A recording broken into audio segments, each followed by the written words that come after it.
Alright, so the Oscar snubs have been nominated, or nominations, we don't want to...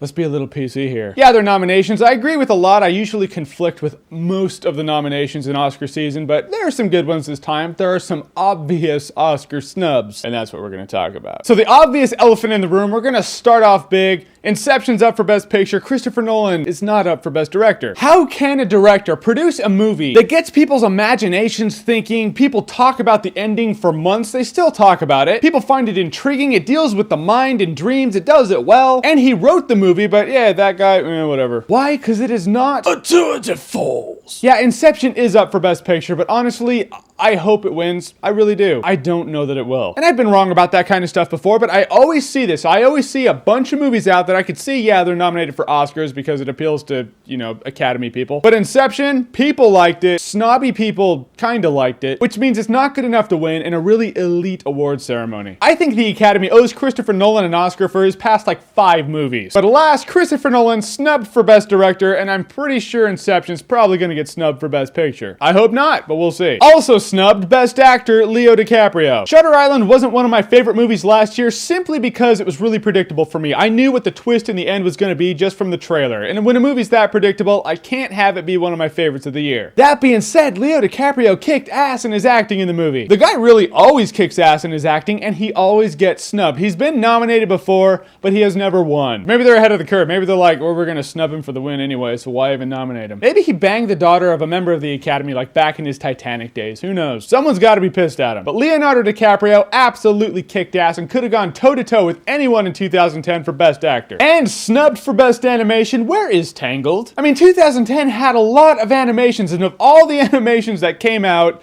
3 are nominated, 2 of which I've heard of, and of those 2, they absolutely deserve to be there, yeah, for sure. But come on, people are hailing Tangled as like the return of the Disney princesses, and they're putting it on par with the Disney classics. No Oscar. We think only 3 deserve it.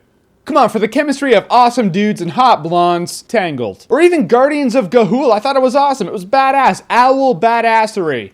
Who needs it? Yeah, it's not memorable at all, because we're the Academy. And it is not a tour de force.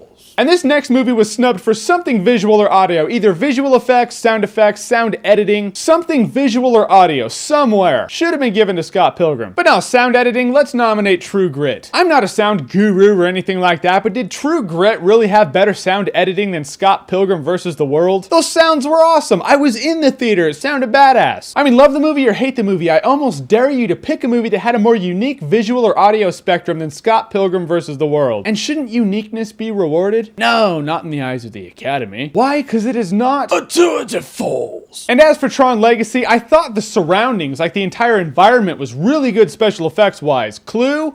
Not so much. That's probably why it got snubbed, because they didn't really refine Clue. But the soundtrack? Seriously, you're not going to nominate that? The soundtrack was not only badass, not only do I have it in my car right now, but it was half of what made the movie. Half the badassery from the movie came from the soundtrack. Give it up to Daft Punk for that original score. And of course, there is a collection of shouldn't have been nominated, like Hereafter for special effects. Why is Hereafter nominated for special effects? What, that tsunami scene? Yeah, the tsunami scene was really impressive. I'll give the tsunami scene that one scene. But in that, Skyline had more impressive special effects more often in the movie. Shit, movie, yeah, but I just want fair to be fair. If Hereafter is nominated for that one scene, Skyline should probably be nominated for all those scenes. Neither movie was good. Skyline was worse, but fair is fair. In the end, there are some justifiable nominations. I'll give the Academy that. But there are some hardcore snubs this year. And I know I can't get to everything. You guys have to feel that there are snubs that I didn't mention now. So here's your chance. Comment below. Let everyone know what you thought got snubbed in the Oscar nominations. Oh, hey, it just got brighter. And stay tuned for what we're calling the Justice League or the Avengers of Oscar predictions. Me, Schmo Snow, Tom Chattelbash, and Fury the Film Fan are all getting together and doing a collaborative video that should be out in the next few days as to what our predictions are for the Oscars. The main categories: Best Picture, Best Director, Best Actor, Best Actress, Best Supporting Actor, and Best Supporting Actress. So check for that in the next few days. I'll put an annotation there when it comes out. And as always, if you like what you've seen here and you want to see more, click right here to see more.